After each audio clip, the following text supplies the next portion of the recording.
नमस्कार.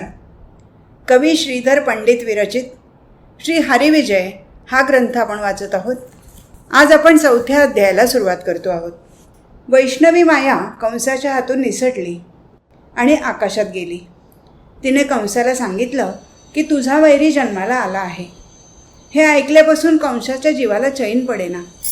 आपल्या वैऱ्याला कसं ओळखायचं आणि त्याला कसं मारायचं ह्याच विचारात तो गढून गेला. आपला राग व्यक्त करण्यासाठी तो आपले प्रधान, कारभारी आणि सेवक यांच्यावर रागवायचा. तुम्ही सारे जण माझे वैरी आहात आणि तुम्ही माझा घात करणार आहात असं म्हणून त्यांच्या अंगावर धावून जायचा. त्याची चिंता, त्याचा उद्वेग दिवसेंदिवस वाढत होता. तो बेचैन होता. इकडे गोकुळातलं चित्र मात्र सुखद होतं. वसुदेवाने कृष्णाचा जन्म होताच त्याला गोकुळात आणलं आणि यशोदेच्या कुशीत असलेल्या योगमायेला घेऊन तो मथुरेत गेला. हा सारा कथाभाग 3ऱ्या अध्यायाच्या शेवटी आला आहे. सकाळी जेव्हा यशोदेला जाग आली तेव्हा तिला तिच्या कुशीत गोजिरा सावळ्या रंगाचा श्रीकृष्ण दिसला. त्याचं ते रूप पाहून यशोदा हरकून गेली. त्याची प्रभा घरातून ओसंडून वाहत होती. बालहरीने आपल्या पायाचा अंगठा आपल्या तोंडात घातला होता आणि तो यशोदेकडे पाहून हसत होता. त्याच्या अस्तित्वामुळे घरात आणि गोकुळात चैतन्य पसरलं होतं.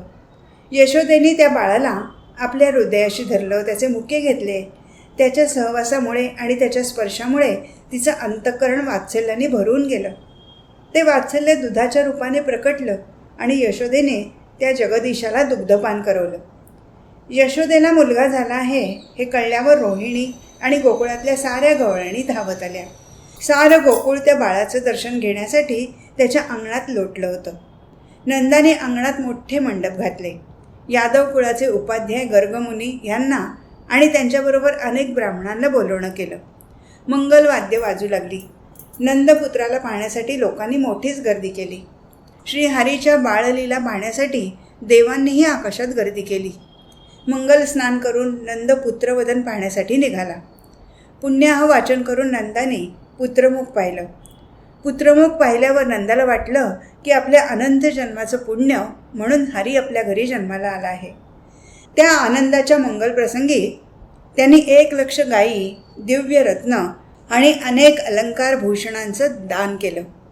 अक्षय वाणं घेऊन गवळणी आल्या. आहेर आणि अलंकार देऊन त्यांनी नंदाचा सत्कार केला. हळदी कुंकाची ताटं घेऊन त्या यशोदेला भेटायला गेल्या. त्यांनी त्या नवजात बालकाचं अनेक प्रकारांनी कौतुक केलं. यशोदेच्या घरात गवळणी 8 प्रहर वावरत होत्या. त्या म्हणत होत्या की हा महावीर होईल, हा बाळसेदार आहे. मग त्यांनी यशोदेला रत्नजडित पलंगावर बसवलं. त्या पलंगासमोर रत्नखचित चौरंग ठेवला. संपूर्ण घराच्या भिंती केशर कस्तुरीने लिंपल्या. लाल रंगाचे चांदवे काढले. मौतिक माळांनी घर सुशोभित केलं. यशोदा बाळाला मांडीवर घेऊन पलंगावर बसली. तिच्या मैत्रिणी शुभ्र चामरं ढाळू लागल्या. थोड्या वेळाने त्रिकालज्ञानी गर्गमुनी अनेक विद्वान ब्राह्मणांना घेऊन आले. त्यांनी बाळाचं मुख पाहिलं, त्याचा हात पाहिला, लक्षणं पाहिली आणि ते संतोषाने त्याचं जातक सांगू लागले. ते म्हणाले की यशोदे, तुझं भाग्य खूप थोर आहे. लक्ष्मीचा पती असलेला कमलनयन तुझा पुत्र म्हणून जन्माला आला आहे. याला अनेक वैरी आहेत, पण तो सर्वांना पुरून उरेल. त्याची कीर्ती त्रैलोक्यात होईल. विषाचं स्तन असलेली कामिनी जेव्हा त्याला जवळ घेईल तेव्हा तिच्या जीवाला हा शोषून टाकेल. चंड नावाचा राक्षस याला उडवून नेईल, पण त्या राक्षसाचा हा निप्पात करेल. याच्या अंगावर गाडा येईल, पण हा त्याचा चुराडा करून टाकेल. 2 वृक्ष याच्या अंगावर मोडून पडतील, पण ह्याला काहीही होणार नाही. गोकुळातल्या सर्वांच्या मनाचं हा हरण करेल. गोकुळातलं सारं दूध हा संपवून टाकेल. हे ऐकून सगळे ब्राह्मण कौतुकाने हसू लागले. नंदा आणि यशोदा यांनाही आनंद झाला. सगळ्या गवळणींना मोहात पाडणाऱ्या या माया चक्रचाळक चक्रपाण्याला यमुनेतल्या सर्पापासून भय आहे, पण तो या सर्पाचं मर्दन करेल.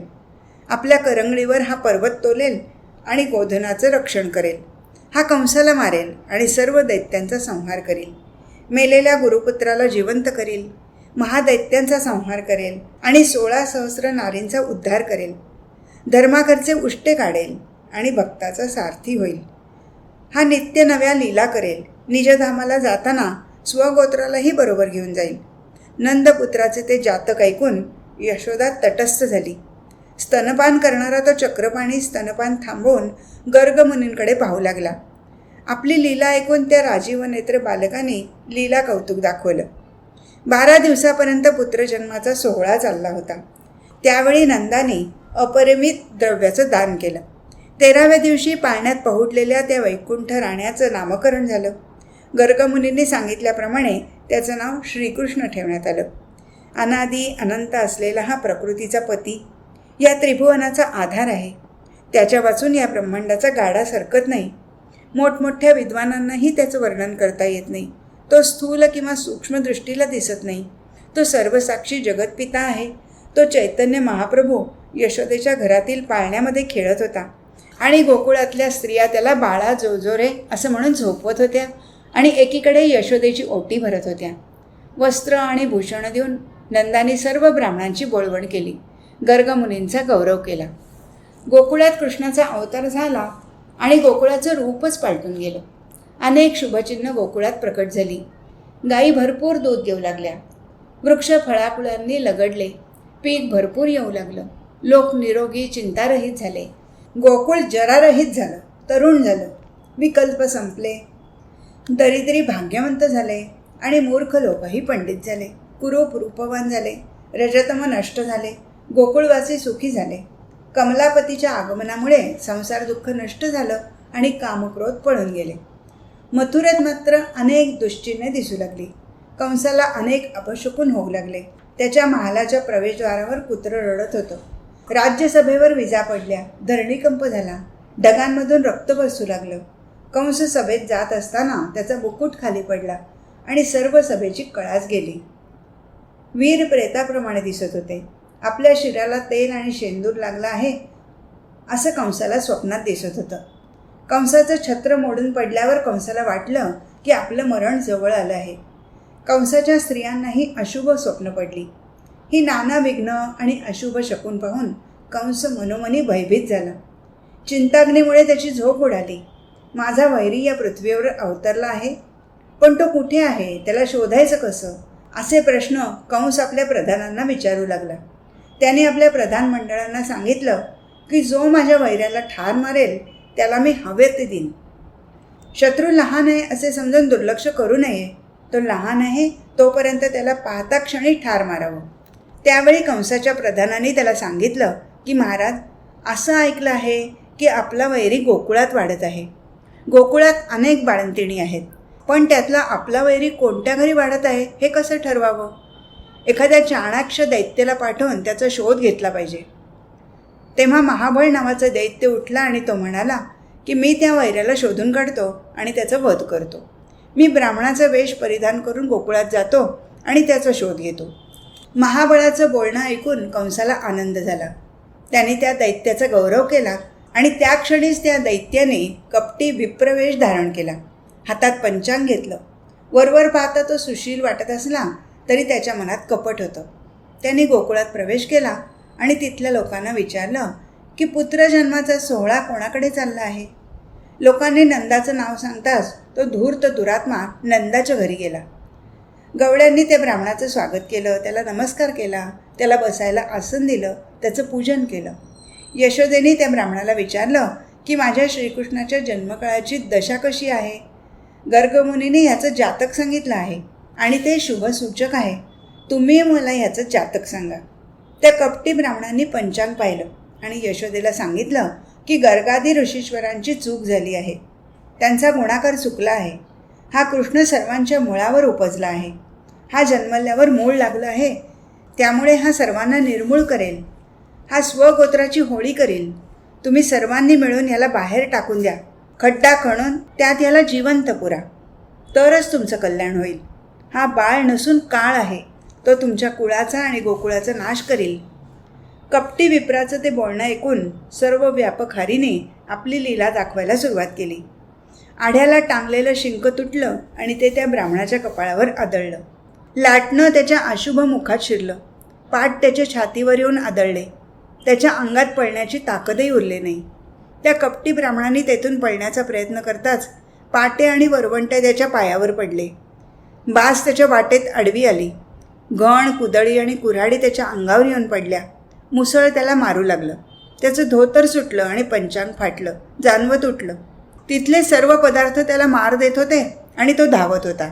त्याची ती फजिती पाहून गवळी हसत होते. आमच्या कृष्णाबद्दल वाईट बोलणाऱ्याला लगेच शिक्षा झाली. हे पाहून गवळणीही हसत होत्या. अपवित्र बोलणाऱ्या त्या ब्राह्मणाची वाणी जळो. भगवंतांनी त्याला चांगली शिक्षा दिली असे त्या म्हणाल्या. तो कपटी ब्राह्मण स्वतःचे प्राण वाचवून कसा बसा मथुरेत आला आणि कंसाला जाऊन भेटला. तो कंसाला म्हणाला, तुझा वैरी गोकुळात वाढतो आहे. तो तर प्रत्यक्ष श्री विष्णूचा अवतारच आहे. गोकुळात तुझा काळ वाढतो आहे. तुझं मरण आता जवळ आलं आहे. महाबळाचं ते बोलणं ऐकून कंस दचकला. सिंहाचा प्रताप ऐकून हत्तीची जशी स्थिती होते तशी स्थिती कंसाची झाली. भयभीत झालेल्या कंसाने विचारलं की माझं वर्तमान आता कठीण आहे. माझ्या या वैऱ्याला शोधून कोण ठार करेल? त्यावर पूतना समोर आली आणि ती कंसाला म्हणाली की तुझा वैरी मी शोधून काढीन आणि त्याला ठार मारीन. पूतनेचं बोलणं ऐकून कंसाला आनंद झाला. त्याने पूतनेचा गौरव केला आणि तिला निरोप दिला. कपटी पूतनेने सुंदर स्त्रीचं रूप धारण केलं. ती रंभेसारखी नटली.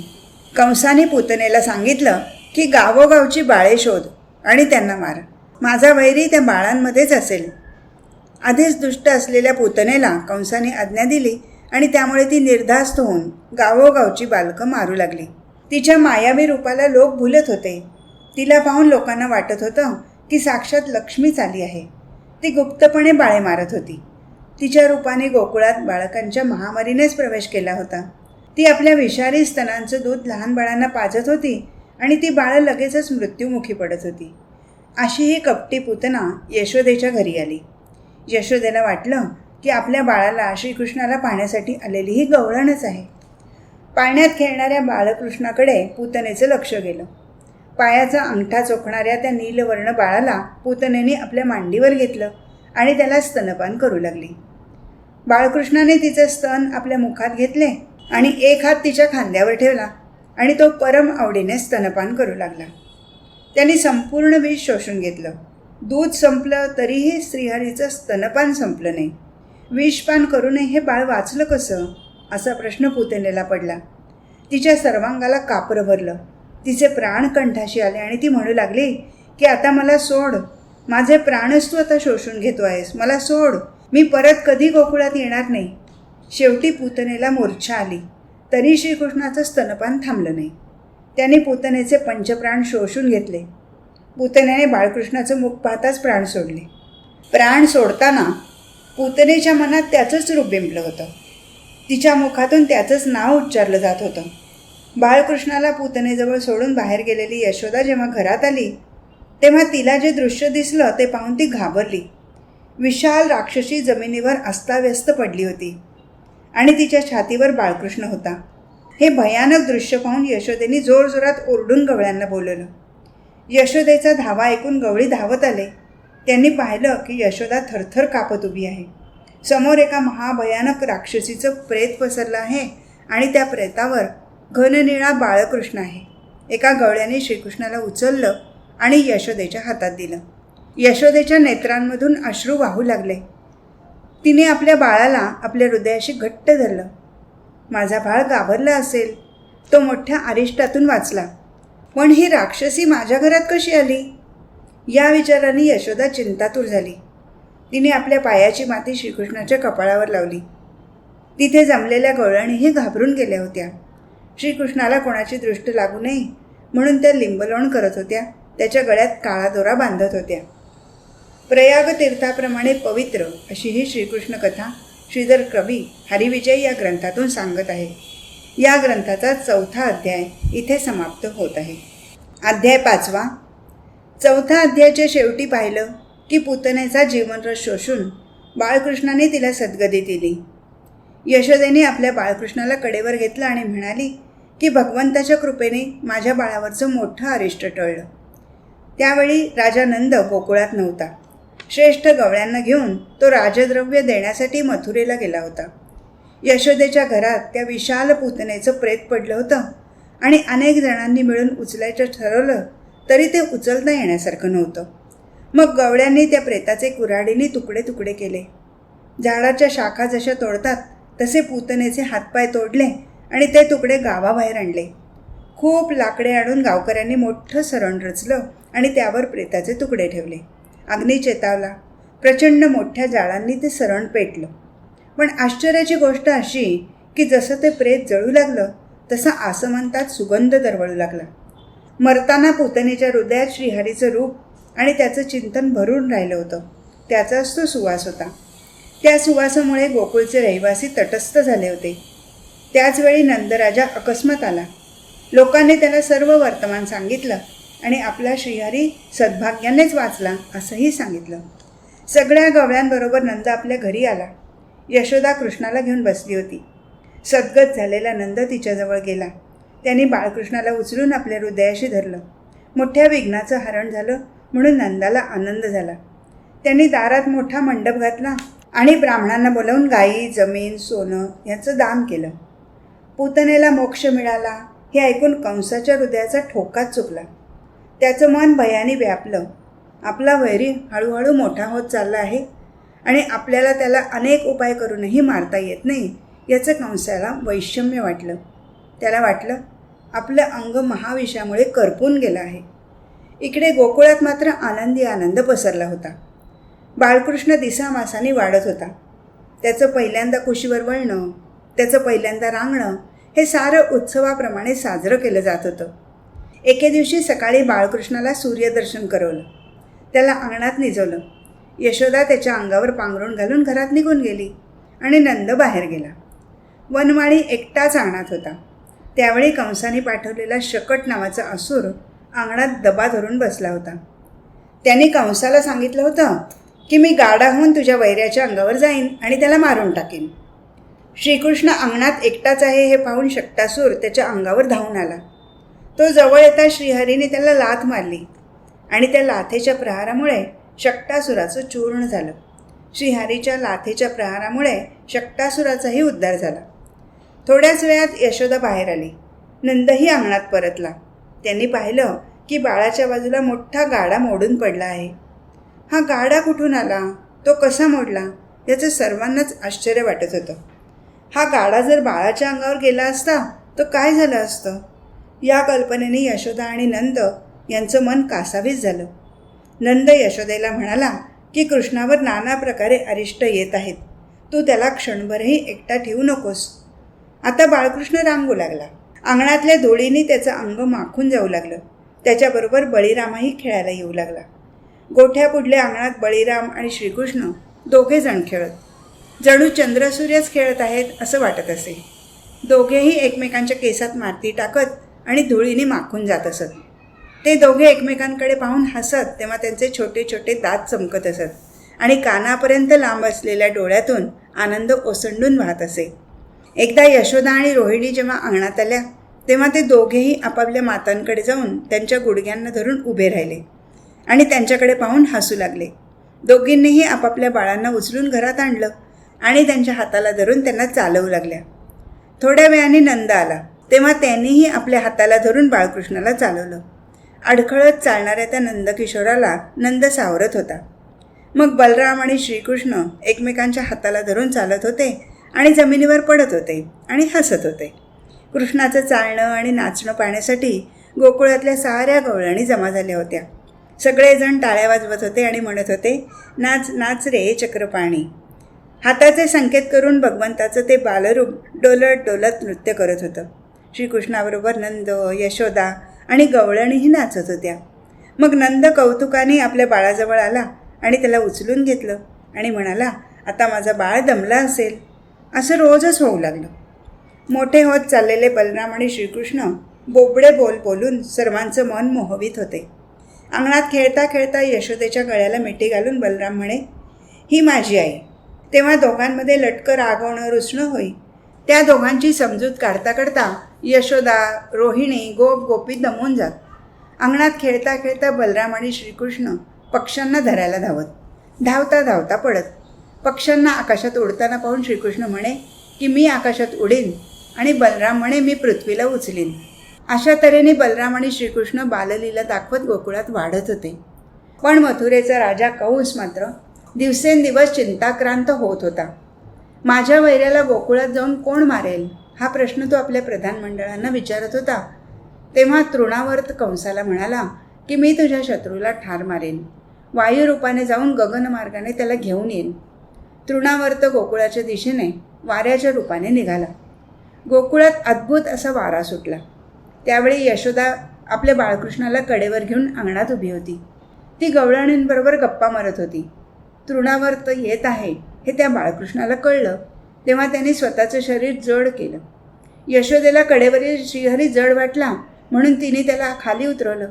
कडेवरून खाली उतरलेला हरी दुडदुड धावत बाहेर गेला. त्याचवेळी प्रलयासारखा वारा सुटला. धुळीने आकाशात झाकळून गेलं. त्या झुळीमुळे गोकुळच दिसेनासं झालं. 1 तासभर ते वादळ हलकल्लोळ करत होतं. अनेक वृक्ष उन्मळून पडले. धूळ डोळ्यात जाईल या भीतीने सर्वांनी आपले डोळे झाकून घेतले होते. कोण कुठे आहे हे कोणालाच कळत नव्हतं.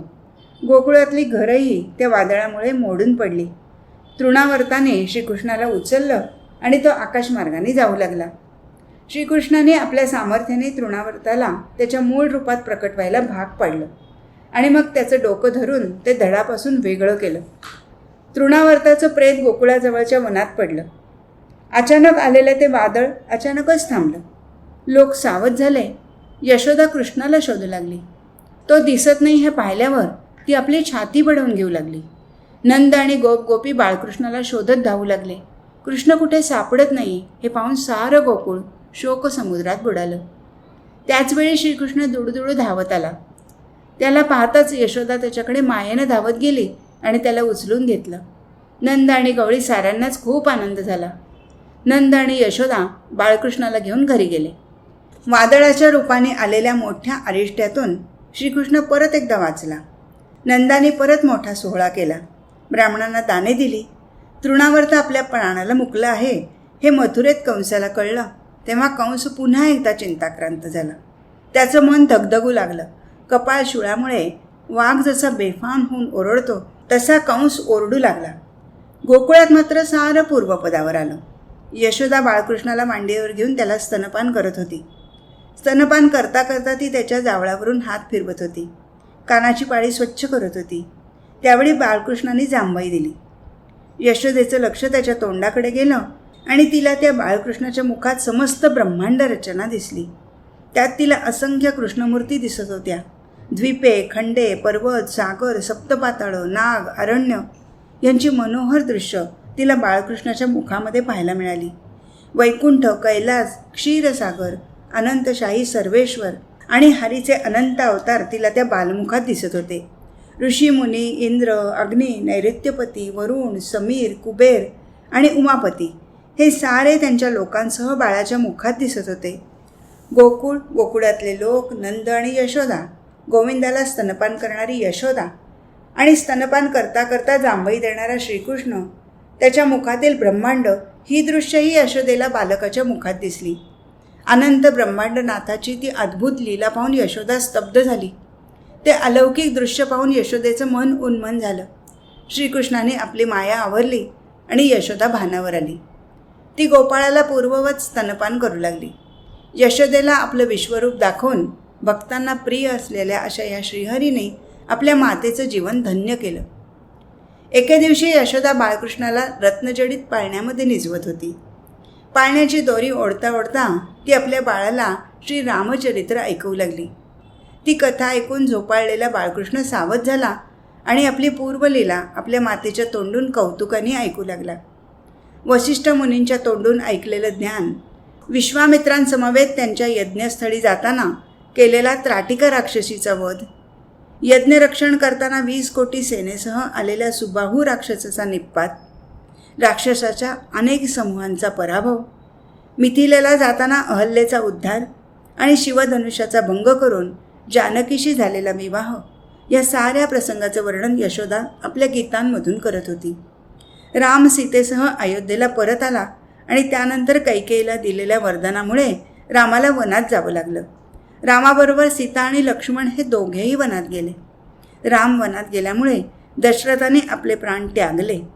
रामाला 14 वर्षाचा वनवास भोगावा लागला. राम जेव्हा पंचवटीला येऊन राहिला तेव्हा रावणाने कपटाने सीतेला पळवून नेलं. या कथाभागाचं वर्णन ऐकताच श्रीकृष्णाने मोठ्यांदा गर्जना केली आणि पाळण्यातून उडी मारली. त्या ठिकाणी धनुर्धारी राम उभा आहे असं यशोदेला दिसलं. रागाने लालबुंद झालेल्या रामाने धनुष्याचा चाप आकर्ण ओढला होता आणि तो विचारत होता, कुठे आहे तो रावण? त्याला मी क्षणार्धात छेदून टाकीन. समुद्र पाषाणाने झाकून टाका आणि समुद्र पार करून लंकेला जा. लंकेला आग लावा. रामाचा तो आवेश आणि बोलणं ऐकून यशोदा भयभीत झाली. तिला कळेना की इथे राम एकाएकी कसा प्रकट झाला. तिला वाटलं की आपण स्वप्न तर पाहत नाही ना. इतक्यात पाळण्यात असलेल्या श्रीकृष्णाचं रडणं कानी आलं आणि ती भानावर आली. कृष्ण जणू तिला म्हणत होता की आई, मला कडेवर घे आणि अंगणात घेऊन जा. मी अंगणात खेळेन आणि तू माझा खेळ पहा. खरंच नंदाचं ते अंगण धन्य आहे. तिथे प्रत्यक्ष मनमोहनच खेळतो आहे. निळ्या रंगाच्या जमिनीवर नीलवर्ण श्रीकृष्ण खेळत होता. त्यामुळे यशोदेला श्रीकृष्ण दिसेना. तिला वाटलं आपला बाळ कुठे गेला, काय झालं त्याला. ती घाबरली. घाबरून ती अंगणात आली. तिने चक्रपाणीला सगळीकडे शोधलं. संपूर्ण गोकुळ हिंडून आली, पण तिला श्रीकृष्ण कुठेही सापडेना. रडत रडत ती आपल्या घरी परत आली. तिच्या पाठोपाठ आलेल्या गवळणींना ती सांगत होती की आत्ता मी त्याला कडेवर घेतलं होतं आणि आता तो कुठेच कसा दिसत नाही. अंगणात असणारा श्रीकृष्ण कोणालाच दिसला नाही. जवळच असलेला जगज्जीवन शोधण्यासाठी अनेक नेम, अनेक साधना, अनेक व्रत लोक करतात. हरिप्राप्ती विण कोरडं ज्ञान काय कामाचं. इतक्यात तिथे नंदा आला. नंदाला पाहून यशोदेने आकांत केला. गवळणीही रडू लागल्या. आता आपली आई आपण सापडत नाही म्हणून प्राण सोडेल असं वाटून त्या निळ्या जमिनीवरून श्रीकृष्ण दुडदुड धावत आला. नंदाला तो धावत येताना दिसला. त्याने आपल्या बाळाला उचलून आपल्या कडेवर घेतलं. बाळकृष्णाला पाहताच यशोदा आणि गवळणी नंदाजवळ आल्या. यशोदेला प्रेमपाना फुटला. तिने श्रीकृष्णाला आपल्या मांडीवर घेतलं आणि त्याला विचारलं, कुठे गेला होतास रे? त्याला पाहताच यशोदेच्या मनात ब्रह्मानंद उच्चंबळून आला. ती श्रीकृष्णाला घरात घेऊन गेली आणि त्याला आपल्या हृदयाचा पाळणा करून त्यात निजवलं. कवी श्रीधर म्हणतात की श्रीकृष्ण कथा म्हणजे रत्नांची खाण आहे. जो अभागी असेल त्यालाच ही हरिकथा आवडणार नाही. या हरिविजय ग्रंथरूपी चंद्रभागेमध्ये जे स्नान करतात त्यांना प्रत्यक्ष पांडुरंगाचं दर्शन होतं. श्री हरिविजय ग्रंथाचा 5वा अध्याय इथे पूर्ण झाला. आज इथेच थांबू. हरिओम तत्सत.